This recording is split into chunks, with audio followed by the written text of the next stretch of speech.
Hello, everyone. Welcome to Multifamily on Zoom. So today we have Dr. Rayman here with us. I am so excited for this conversation we're going to have today. And he really going to get into it and discuss um, his opportunities as a real estate investor. So Mark Rayman um, bring a unique perspective that bridges the worlds of real estate and healthcare with experience in the real estate industry and a background in medicine. He enjoys discussing how analytical thinking, communication, and a commitment to serving others connect these two fields. His experience have given him insight into navigating high pressure decisions, building trust with clients and colleagues, and understanding the importance of lifelong learning. He has experiences in RV Park, where a co-owner, operator, developer of two RV park, over 90 acres, about 300 plus RV hookups and glamping sites, assisted living facility, owner manager of two multi-bed assisted living homes, multifamily real estate owner and or LP of over 100 doors, build to rent townhome, build to sell townhome, single family real estate, flips, buy and hold, new construction development, and multi-co single family properties. So Mark bring a wealth of knowledge in the world of real estate. But what I really like about it is the fact he was able to merge his career and real estate. In other words, I know, especially for people in healthcare, I do have a background in healthcare. I have both nurses here, I have both other doctors here in our meeting. Um, I think one of the thing is some people think they have to quit their job to be a real estate investor, which is far from the truth. Um, I remember last year we had a pharmacist here, and many of those people have not quit their job. They remain in their position and then they do real estate as a side hustle, basically preparing the future. So when retirement come or possibly building that options, if they work just to go to work because they choose and they love the career. However, they don't have to because they already built that other side of income. So for them to be to rely on. So this is why I'm so excited about this because I want to show people you can do this and still keep your job or anything you're passionate about. Always, Mark, welcome. We are thrilled to have you. Thank you. It's an honor to be here. Thank you.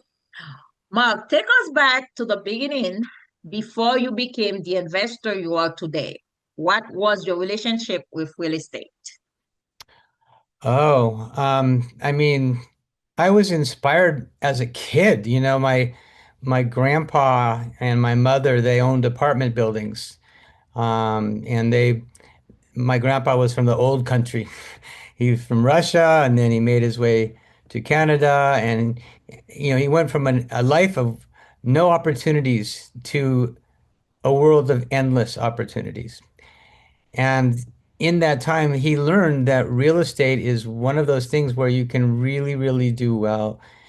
And so I watched my mom and him run these buildings for a while as a kid, and they sold a couple of them. They kept one, but they did well, and I was inspired by it. So it really goes back to family, and um, I remember being as a little kid, my mom was building her house in Southern California, and I was like 5 years old, and we're wandering around in the dirt, stepping on the wood and the nails, and the smell of the fresh wood. Oh, I loved it, and I loved the smell of a new construction. So that kind of got me excited too about real estate, and those things are just sort of the maybe the very beginnings of a foundation. Now, beyond that, I will tell you that um, when I was in practice already in medicine, real estate is very, very expensive in Southern California. And I didn't even know if I was going to be able to afford a home. I was living in a duplex, and I met a fellow dad. We were both on the same little league team. Our boys were playing, and he was in construction and general contractor. And he called me one night and he said, "Hey, you know, by the way, this is not a story that most people would be able to live. This is the way things unfolded for me." But he said, "Hey, I'm in escrow on a property. I've been in escrow for a year, and if I don't have the money by tomorrow, it's gonna fall out." And he asked me if I would like to get involved. And I said, "Yeah, sure. How do we do it?" And so in a nutshell, we ended up borrowing money from my mother. So it's always good to be able to borrow money from people if you don't have it yourself. And we bought this property in Manhattan Beach, California. We tore it down and we did a 50-50 partnership where he built it and I financed it. And along the way, I watched every single process of the construction project. And that's how I first got involved, was really learning how to build a house, which led to many other things. At the time, also, my wife was in architectural school. She has a master's in architecture. So we ended up using the knowledge we gained from that to building other things and doing flips and what have you. And that was so it all started for us in single family. Yes. Well, thank you for this. And guys, sorry, I don't know if you guys have a little bit of um, I don't know, for some reason I think for 10 seconds I lost Mark because my internet's been acting up a lot so this past week. So you just want me to repeat the whole thing, right? Oh no, you don't have to repeat the whole thing. That is I'm fine. just I don't kidding. know why don't I don't know if the people actually lost me, but I did Uh, lose you guys. But it well, I was really apologize. quick.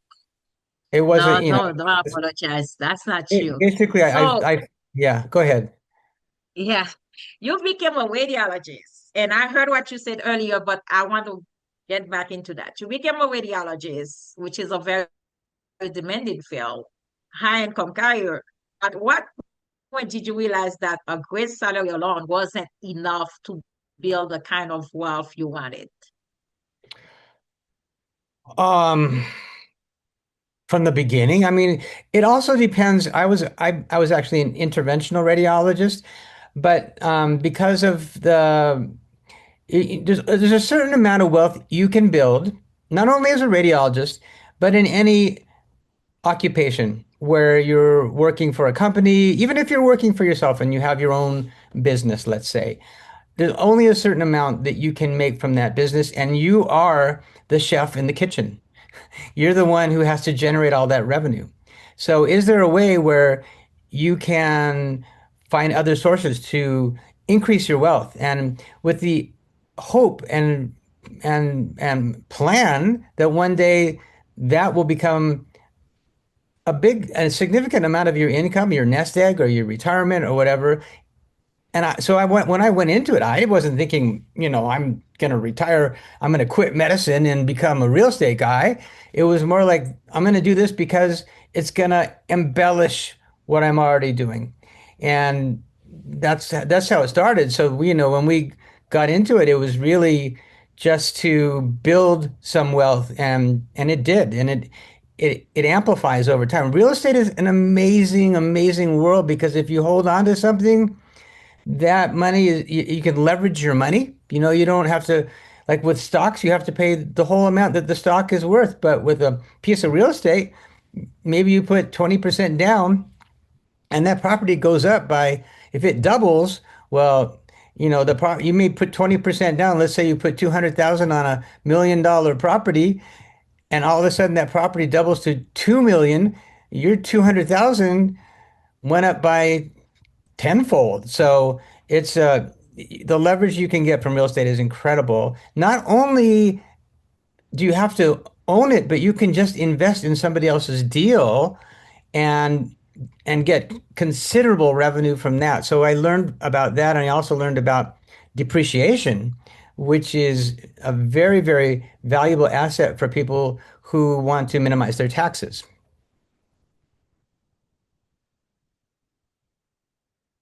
Did you get all of Right. that, I Jude? like Or when you said from in, yes, we hear all that. I like the fact that you said you can build wealth from anywhere, any career. And that is true. Is what they always say is it's not how much you earn, it's how you spend. However, you also show you also talk about how real estate can come into the play and kind of help you. And you try to leverage that paycheck and that money that you have, and then you leverage real estate in order for you to go to the next level.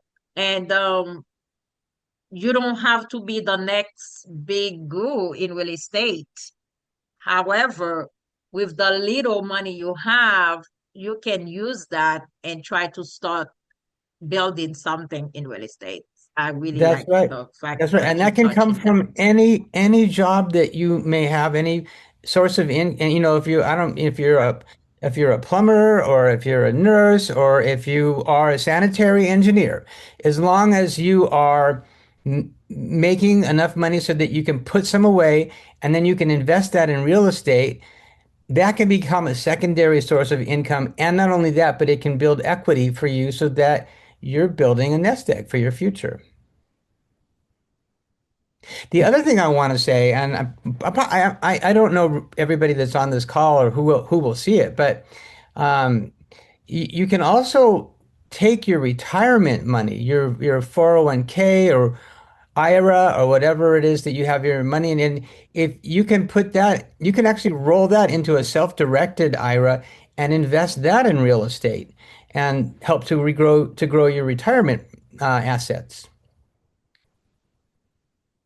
Yes, definitely. We had a company that will come here and they will talk about self-directed IRA for us.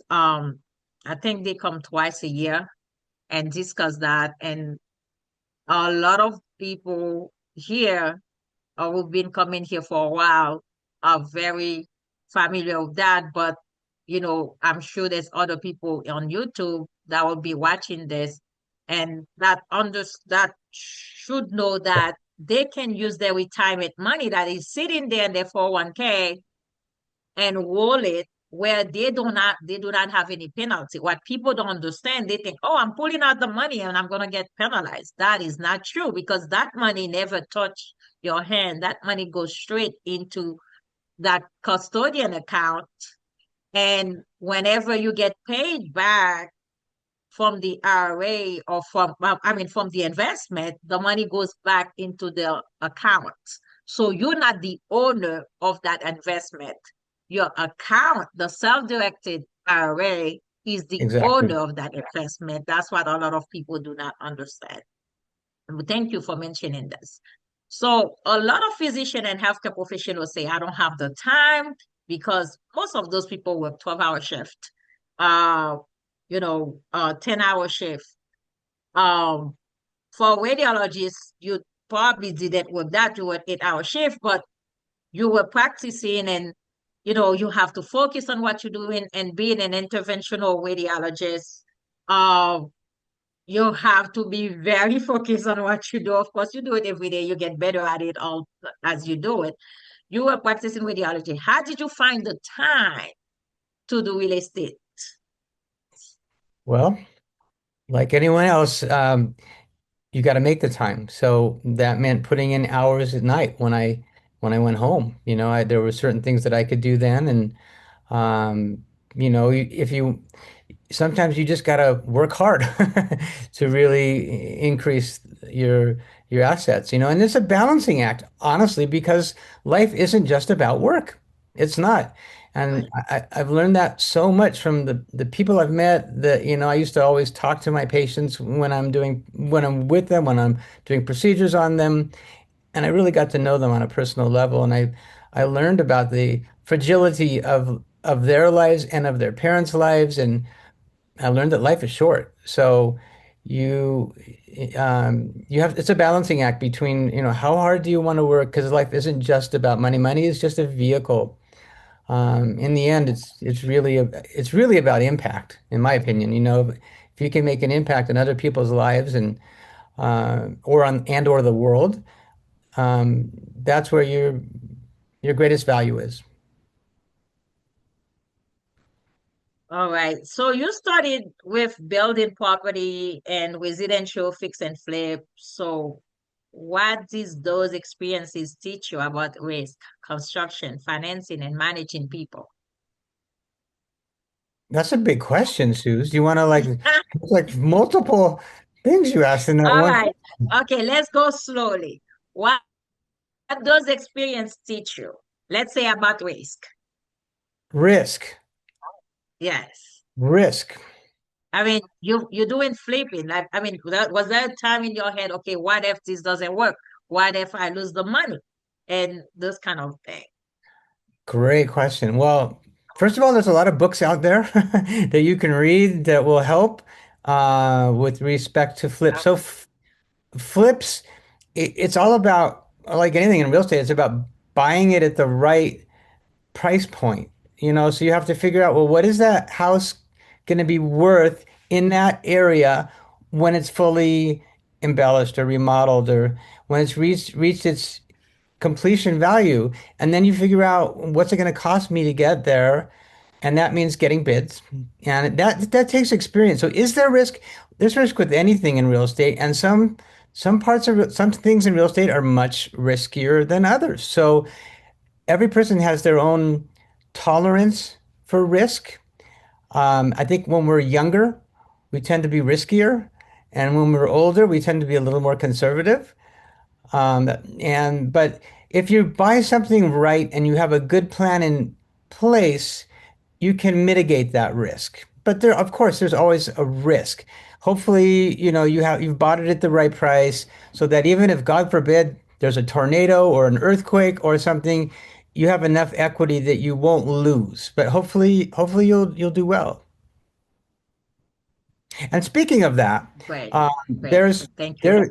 I know of an entity. Well, in one of the funds that I've been involved with actually does an interesting thing with flips. And what they do is they loan money to the flippers, and then they have investors who come in and loan money to their fund. So the investors actually invest in the fund, and the investors make 8% on their money. That's relatively low risk, because in that circumstance, they're not the ones doing the flip. The flippers are vetted. Only, I think, 10% of them are actually included in the fund. And the money is spread out amongst many, many different properties to minimize the risk of the investor. So risk is always a part of something. The higher the risk, usually, the higher the reward. And one has to figure, what is my tolerance? How much can I afford to lose if you're in a high risk entity? But on the other hand, what if you're in something that is so low risk, say a savings account at a bank that's earning you 0.2% on your money when the inflation rate is like 3.5, I think, right now? In that circumstance, you're taking a risk by leaving it in the savings account. It's better to put it in something that's actually going to beat inflation. Correct. Yeah, definitely. All right. So, what made you transition from residential investing into commercial real estate? Ah, well, when you talk about residential, there's different kinds of residential. And in the case of, we ended up buying a bunch of single family homes. And every time you get a vacancy, it's a lot of work you have to fix it up for the next tenant. Um, there's also circumstances where you may have someone who is not paying the rent. And so then you have to try to evict them. And if they don't want to leave, they can be a squatter, and they can even figure out a reason to sue you for something you didn't even do, which happened to me once, honestly. And it took us 6 months to get the tenant out. So when you have single family rentals, each one of those, unless you have a gazillion of them, if you only have like a handful, if you lose a tenant or one of them isn't paying, it really can hurt your bottom line. So I actually attended a multifamily conference for the first time in 2020, and it was put on by Dave Lindahl, formerly RE Mentor, which was since purchased by Tim Mai. And I learned a ton about multifamily from that. And I actually did a mentorship, and I completed all their programs and acquisition, funding, underwriting, management of the properties. And I got all excited. And I was like, oh, yes, I'm going to buy myself an apartment building. And thought it was going to be easy. It was not easy. There was so much competition out there to find the apartment building that would pencil out because you want it to cash flow and you have to buy it at the right price. But everybody out there was doing it. And it was we tried and You are looking for the Holy Trinity. You yes, are looking exactly. for the Oh yeah. Holy Trinity The that Holy didn't exist. Well, you should tell everybody what the Holy Trinity is, Suze. You tell them, Mark. Oh, you want to put the pressure on me, huh? I think it depends on um, who you're talking to as far as that is concerned. But what was it? Cash on cash at 8%. Um, what was the debt service coverage ratio of greater than 1.2%? And 1.25, uh-huh. yeah, what was the third one? It was the um, I don't know. I don't remember, to be honest with you, which is probably not a good sign. Yes. Um, It was, yes, everybody was looking for the Holy Trinity mostly prior to 2020. However, the Holy Trinity is not something that actually work. You really need to be very creative with your underwriting. yeah, But if you focus on that, it was kind of hard. It makes everything hard for you because it wasn't yes. coming out.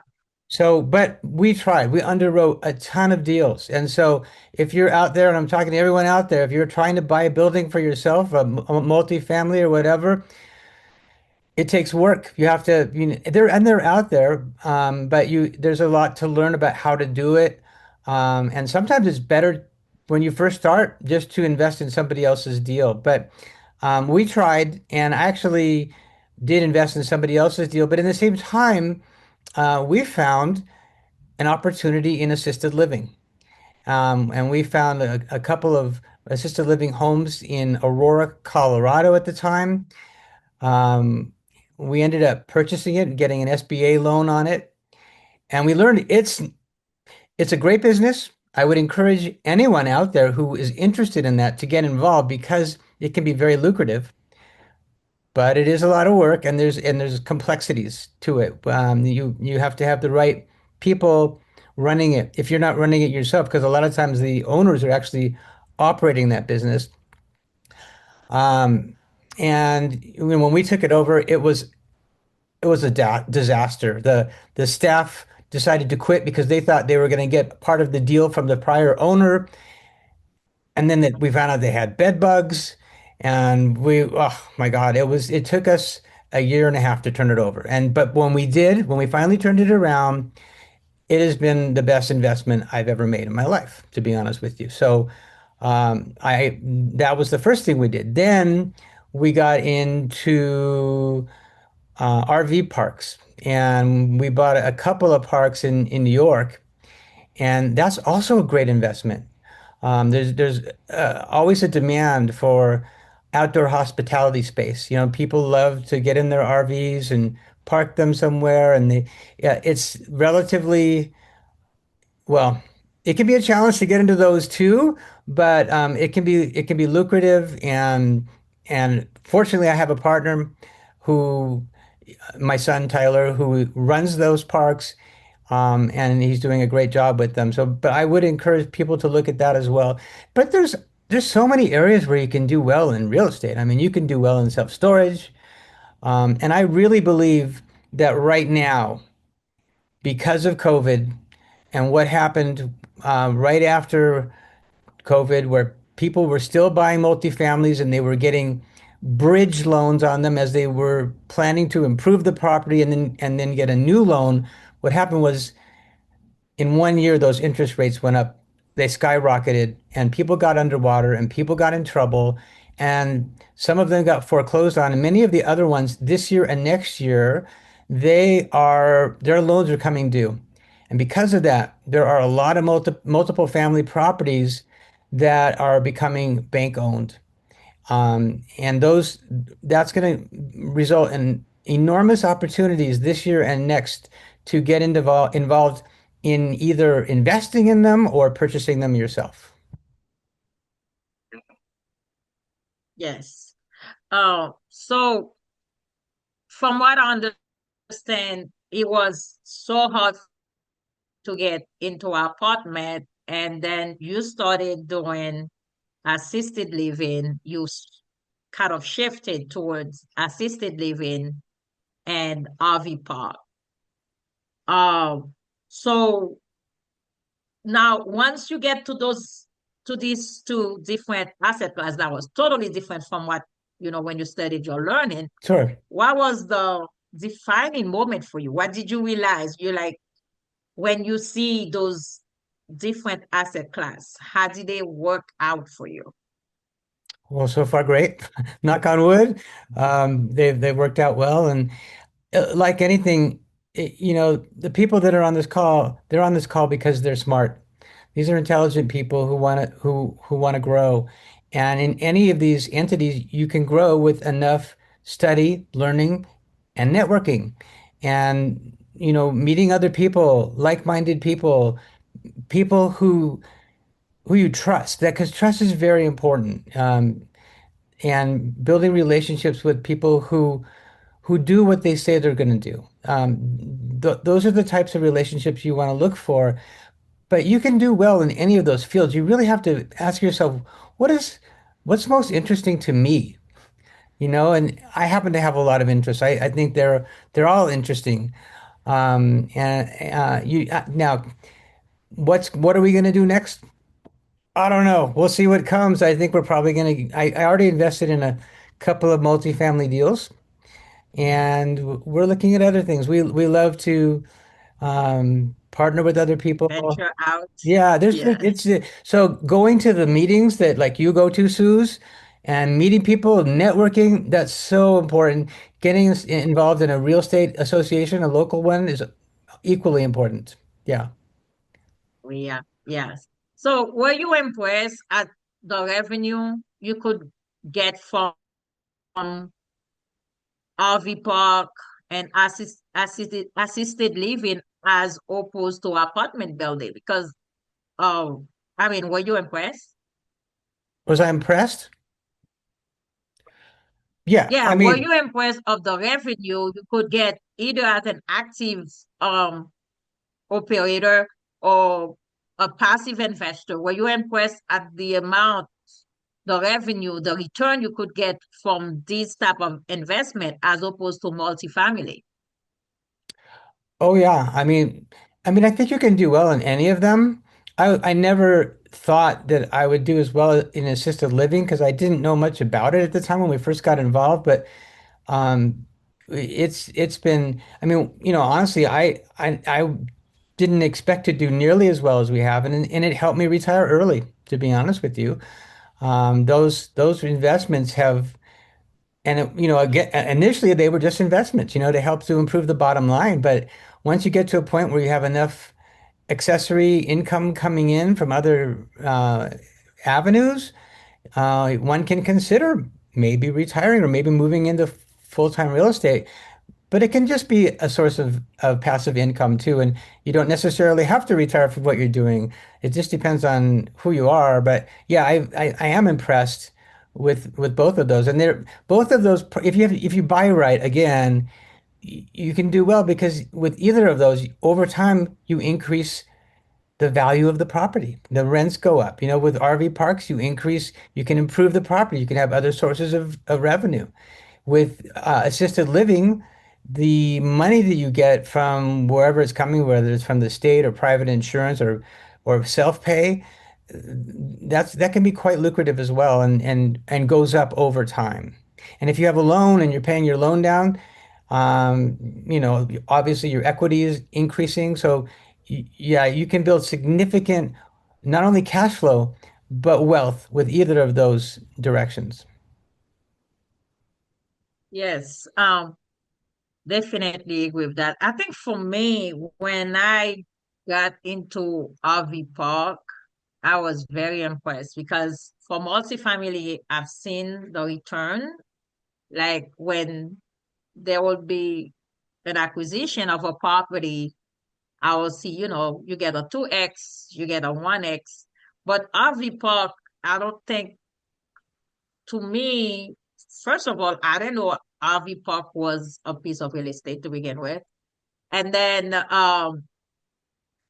but the fact that you can really increase, when we have Tyler here, he was talking on how, the amenities, all the amenities, and then a lot of time you ended up getting the money way before, as opposed to multifamily, you get that money on a monthly basis. And you rely on that money for a lot of expenses and is totally different. I don't know about um for assisted living may be different because that one you also get the government is a payer. But I was impressed when you do the underwriting, how the returns turned out. And to me, that was quite interesting on how profitable those properties can be. I was Absolutely. very impressed personally. Absolutely. As an RV park owner, you may be able to expand the park, which means more RV sites, which means more revenue. Or it could be your store, or there's countless ways you can increase revenue. A lot of people will sell alcohol. It just depends on what your preference is, and where it's located. I think location is very important, though, with an RV park, in my Yes. opinion. You want to be, if you're not the destination yourself, if your park is so phenomenal that it is the destination, well, that's fantastic. But more often than not, you want to have your park near a destination where people want to park and go to. And if you have a good location and you have the right property, you can do extremely well. Yeah, Yeah. Yeah. In real estate, location always one of the first thing you really need to pay attention to, and then the market. Um, for the healthcare professional who doesn't want another job, how can passive real estate investing fit into the strategy? well, I mean, the strategy for someone who doesn't want another job, in other words, they still want to stay at their job, I assume is what you mean. Um, then it's Yes, just I think what I'm trying to say, they don't want to be an active investor. They don't want to be a sponsor like you. right. They just want to be a passive investor. Yeah. So, I mean, you still have to put the money that you're saving somewhere, right? So you can put it in the stock market, right? You can put it in savings. The stock market, depends on how good you are at investing your money, but you're gonna get maybe 9% per year average across the board. Some people will do as well as 11%. In real estate, you can do a lot better. Now, doesn't mean you will. If you you definitely have to make good choices along the way, but you also want to hedge your bets. You don't want to put all your money in one basket. So real estate can be part of your plan, and it should be part of your plan. If it's not, then I suggest you do that. And how much do you put? What percentage? Well, I actually Googled that. I asked the AI, and there's a range, but somewhere between 25 to 40% is what people would say you put in real estate. And if you look at the people who've made the most money in the world, the Donald Trumps of the world, or I'd hate to use that as an example, but there's a lot of people in many, many different wealthy positions who most of their wealth is held in real estate. Yes. This week I posted on LinkedIn an encounter I had with an 82-year-old. And we were talking, and as we were talking, he started telling me about his life. He was half wealthy, and eventually he was telling me how he lost all his money because he only was doing the stock market. Oh my God. He lost $2.5 million and he never recovered. He was telling me now he's on food stamp, which is very unfortunate. When I asked him about real estate, he said, my father always told me about real estate, but for some reason, I know how to purchase, when to purchase. I didn't know when to. And when it was time to sell, I didn't sell on time, and then it will rock bottom on me, and I never recover. Yeah. So, and I like what you say about diversification. Your money shouldn't be in one basket. You should try to diversify your portfolio. It's always recommended. But if you look around, all those Warren Buffett and all those people, they all have real estate to back up their portfolio. So you always want to have something like that. Like to me, I always tell people real estate is a long-term strategy, but also I see real estate as a way to preserve your money. There are ways. I speak to investors all the time. They're like, "Oh, I can make money faster, way faster than real estate people," and that is true. I know people who can make money way faster than real estate in some other investment. However, you can go make that money and come park it into real estate and make it, last longer. But not so the people who don't do that. For example, that older gentleman, it was very unfortunate to learn that he no longer has his money and lost everything. That was quite a Yeah, you can story. make And money I talked fast. to him this past. You can make money fast. You can also lose money fast in those other sectors. Yes. Um, so even in those sectors, it's best to diversify. If you're in the stock market or wherever you are, and you notice even in my real estate holdings, because we also have an apartment building, there I have different asset classes, so that there is some protection there. Okay. So, I think you touched on that. You talk about the 401k, so we're not going that. If you were starting again today with your physician income but zero properties, what would your first three moves be? What would your first three moves be? If you were studying today, you just graduated from school, you studied having your check, you're like, let's say you 1 year into radiology as a radiology and you just finished your fellowship. Now you 1 year getting your paycheck on a regular basis. What would your first three moves? What would you do? The first three things you would have done. Try to meet the woman of my dreams, which thank God I did. Um, I don't think that was the question. I The question was more towards properties Yeah, of investment, yeah. but that's a good You one. want to talk real estate? Um, well, first of all, I think every person needs to put money away in their retirement program, whatever it is, their 401k, their KEO. There's many other retirement programs that I'm not mentioning, depends on where you work. But I would always start because that money will amplify over time. And that's the first thing I would do with my money is make sure that I make the maximum contribution I can to that. It's a tough world out there today for people who are trying to buy a house, especially, well, in certain parts of the country.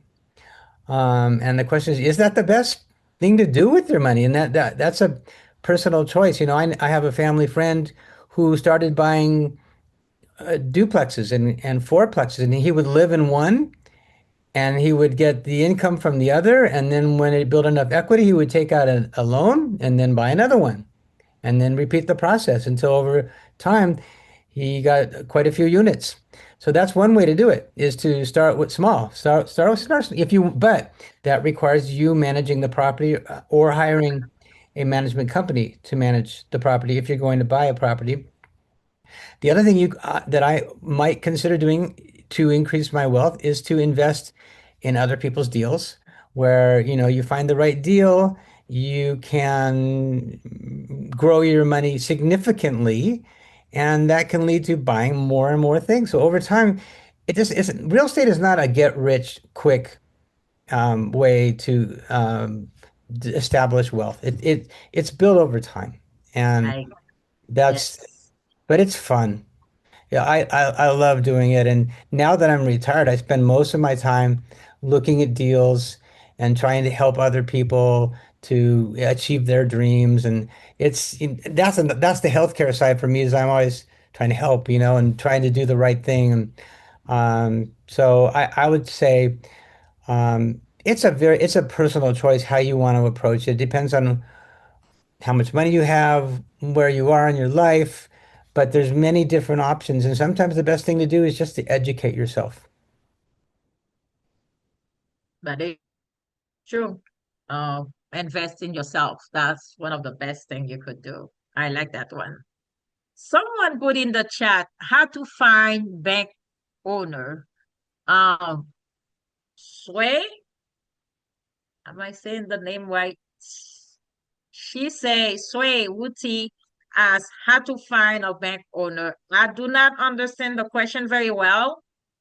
So if you could I elaborate think a little I bit, that think would be fine. Yeah, it was how to find bank-owned property. You mentioned, a Oh, lot of bank props. owner property. Yeah, you mentioned properties that are coming due and the banks are taking them back. So I'm just curious if you have a process and method yeah, I secret. mean there are a number of ways you can do it. Um, Banks don't necessarily they don't want to keep those properties on their books. It doesn't work well for them. They want to get rid of them, but they often won't advertise them. By the way, there's great books on it. How to buy REOs, real estate owned properties from banks. So there's a number of good books that you can read, which will help. Um, a lot of properties believe it or not, are sold on the courthouse steps.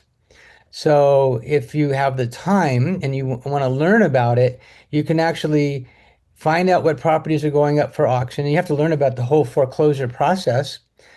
And I'm not sure what size property you're talking about because if it's single family, that's where it's going to be on the courthouse steps. The other thing Yes, you can do is you can establish broker relationships, and that takes time. But establishing and or relationships with banks, and you can even call the bank and try to find out, if they have a list of properties that they own. So it depends on what part of the world you're in, what is the economic situation there. I think right now there's going to be more bank-owned properties on the multifamily spectrum than the single, but the world is changing. With AI, people are losing their jobs and interest rates are going up. So I'm certainly not trying to predict the future when it comes to how many foreclosures are going to hit the market, but there's always property out there that you can buy that's bank owned, and there's a lot of different ways to do it. But I would start by doing a Google search and finding some good books and reading them, and that will tell you a lot more than what I can tell you right now. that is true. Well, Appreciate that. ChatGPT can Thank help you. you for a whole lot of stuff, research. Go ahead, Sway. I was just saying thank you very much for that. And yeah, I was asking about Uh, apartments. Yeah.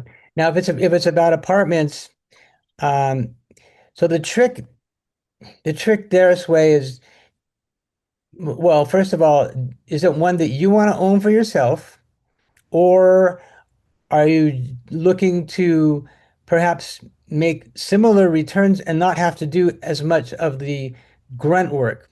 It's a lot of work to find the properties and then make offers on them. And then you may get yourself into a situation where there's 20 other people bidding on that property. And who are they going to sell it to? Probably the one that they know is most reliable, who's done this before. So it can be hard to pick those properties up. Sometimes it helps to just start by investing in somebody else who has purchased one of those properties and investing in their deal and then learning from the process and maybe even, eventually getting on as a co-GP so that you have your name on properties on your resume that you've been a GP before, a general partner, so that eventually you will rise in the eyes of those lenders that are selling the property. So it may be hard at first if you've never done it before, if you're talking about an apartment building. I mean, it's worth a crack, but I would say that in some way or fashion in the next year or two, if you're really highly interested, you need to you need to get into somebody's deal if it's not your own, because there are really good opportunities coming your way. I definitely agree with what you said. And I think it takes a while before you understand that. I think you have to be within uh this community. You have to be looking, you have to be, because in the beginning I didn't understand that. Would I have understood that, I would have jumped into investing into somebody's deal, because I think the biggest mistake a lot of people make is the fact everybody looking for properties, but they wanted to do it on their own.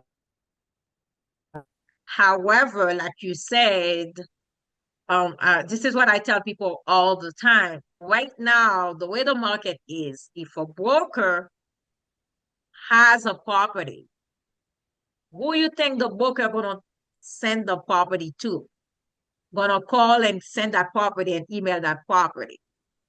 Would they send it to somebody that has a record, somebody he may deal with prior, or would he send it to a brand new investor that he has no clue, couldn't even close the deal? First of all, right now it's very hard to get loans for the bank to give you a loan.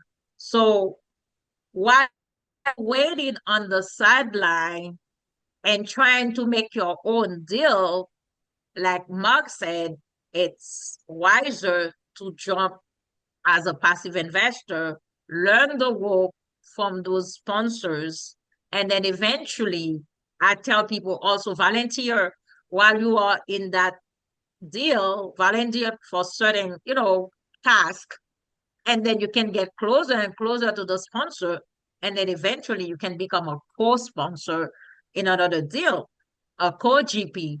However, trying to do a deal, a real estate deal by yourself, even before it was hard, but now I think at I mentor, there's a lot of people that were on the stage, and those people could tell you when they started how much money they were making. We're talking about 2016, 2017.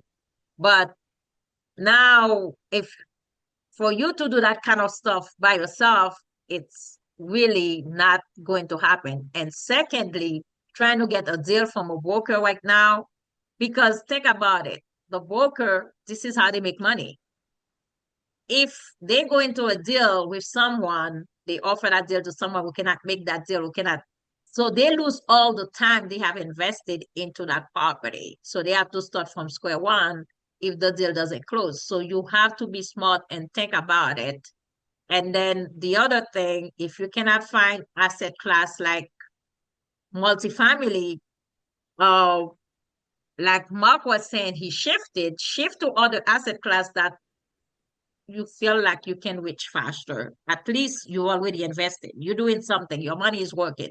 The way I learned somebody told me a long time ago is, any money is better than zero money. So as long as you're Yeah. making a little bit of money, that's good. Than not making any at all. Yeah. So you have to be I really, really like what you said about that. But a lot of time we all like, I'm going in this by myself, I'm gonna do this, I'm gonna do this and be great.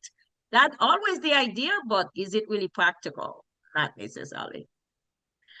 All right, active versus passive. How should a busy healthcare professional decide which path is right for them?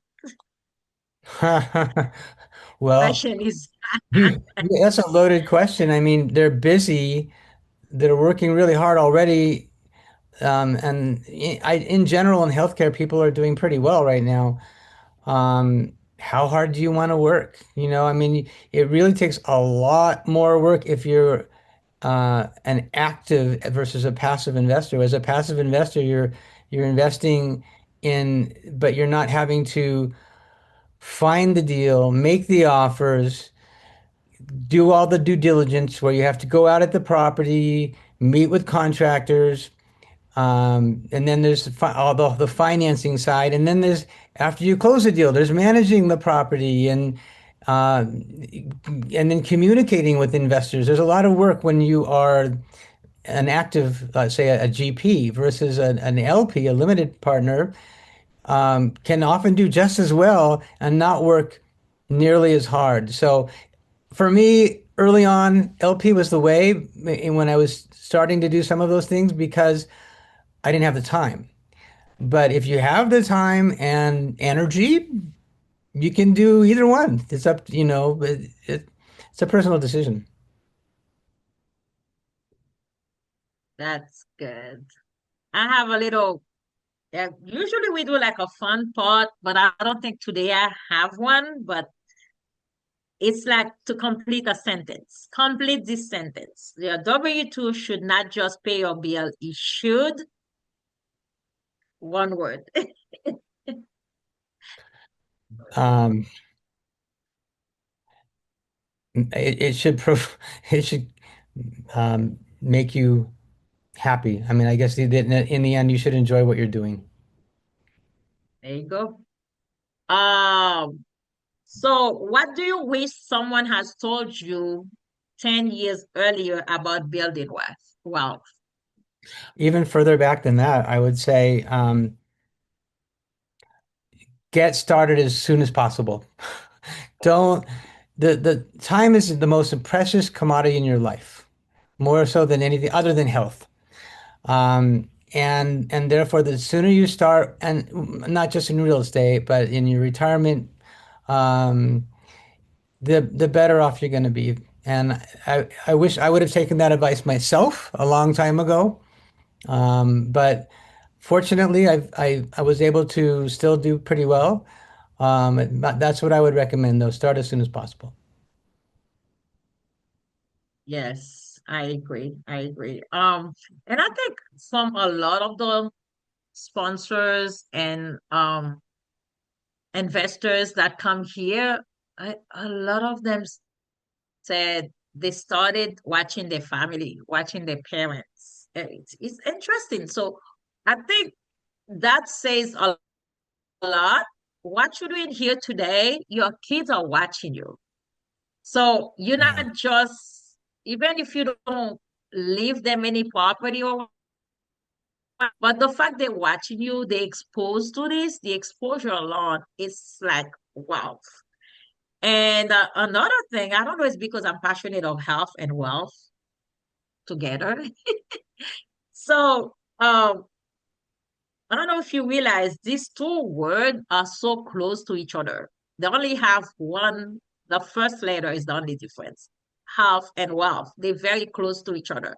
So a lot of times, um, you have to start that plan. You need to strategize ahead of the game. And the sooner you can start, the better. And even if you don't start soon, don't look at your age, don't look at where you at. I think is the idea to say, I'm gonna start. And really and truly, the day to start was yesterday. So you better get into it today. Yeah, that's So true. and so I'm glad you say that. How long ago did you retire, Mark? I retired a year and a half ago from medicine. I retired Okay, from that's okay. medicine to real estate. So it's not, and to other things. So When real estate. I mean, when they say grow or die, I mean, I've seen a lot of people who have retired and then their life is over. They don't know what to do with themselves or something happens to them. So I would say anyone who ever contemplates retiring should have something to retire to. And whether that's gardening Two. or traveling or maybe incorporating multiple things, including real estate, have a plan. Yeah. Okay. This is my last question. Okay. Is it my last question? This is a bonus Okay, question. no, the one before last. What does financial freedom mean to Dr. Mark Rayman today? Oh, it means being able to live my life in whatever way I want to. So, I can wake up each morning. If I want to work, I can work. It means everything. It means that you can do the things you want to do when you want to, with whomever you want to. And that's very powerful. That is great. I like that. I really like that answer. Living life on your own term. And I think that's what it is. Make you happy. I think people think wealth, it's all about money. The money, like you said earlier, is just a tool, is just a vehicle. But the benefits of the impact you can create, such as legacy for your family, such as living a life and helping other people, that really what you get Yeah. out of it. And Yes, that's what brings the absolutely. happiness. Mm, Yes, Yeah, the yes. impact you It's can make. I powerful. mean, sometimes your wealth is the people, your friends, the people you have around you. Yes. That's um, in the end, people ask, well, you know,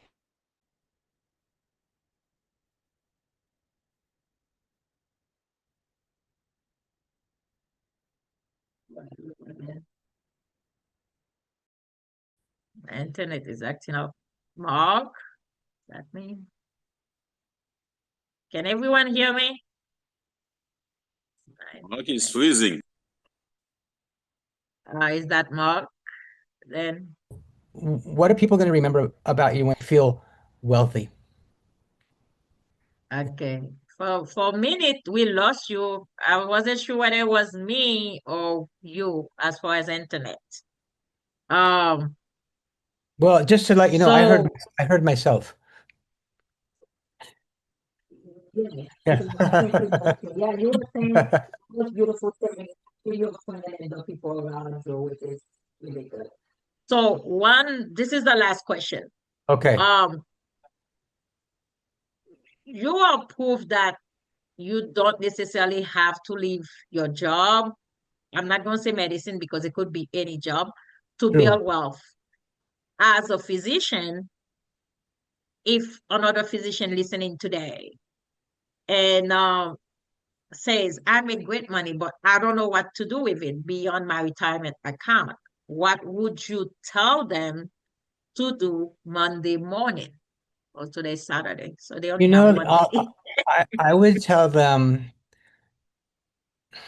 if they were talking to me, I'd say, "Hey, let's talk," because really, the first thing you want to do is not tell them what to do, but to listen.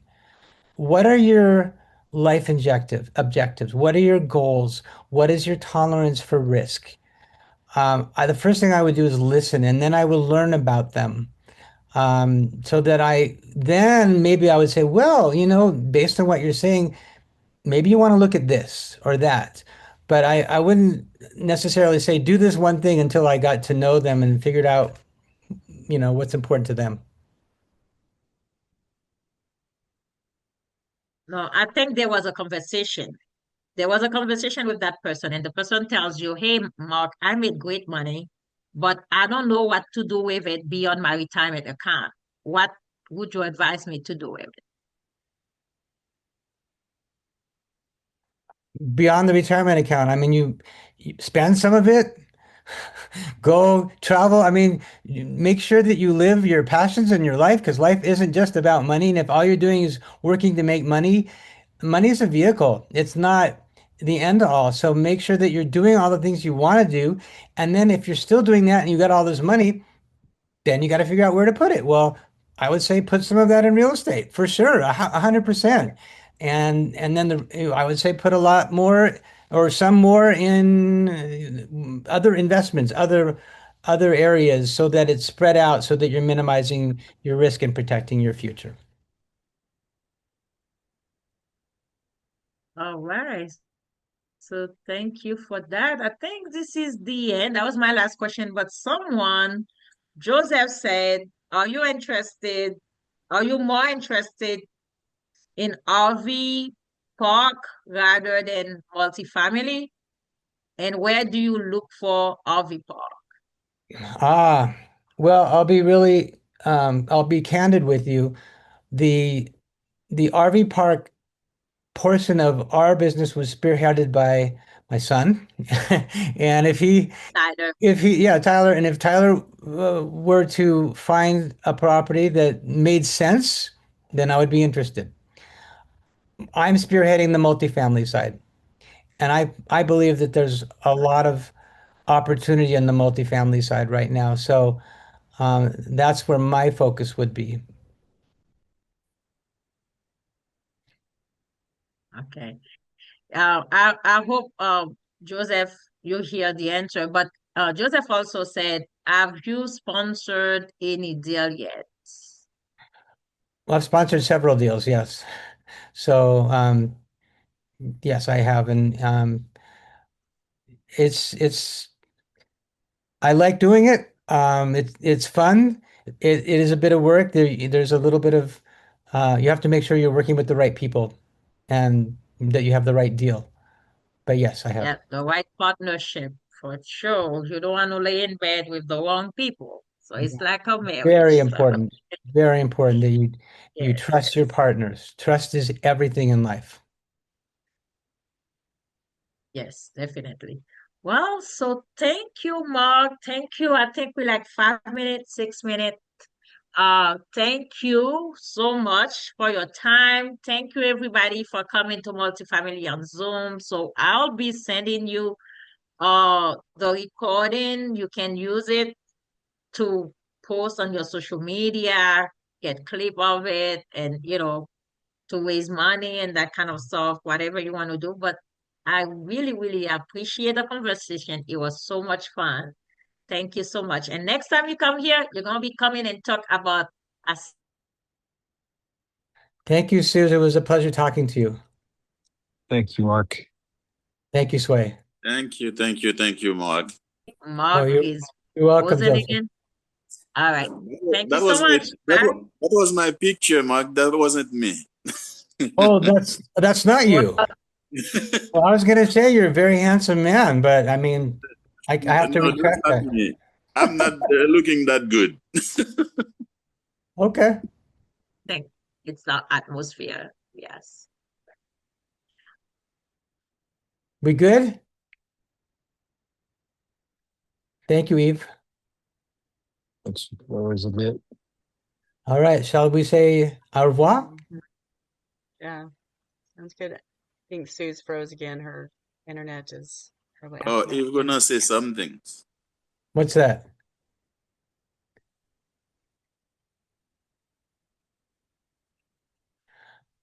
Well, I bid you adieu. Thank you, everybody, for being part of this. I really enjoyed it, and I wish everyone the best of luck. All right. Ciao. Thank you. You're welcome. Bye. All right.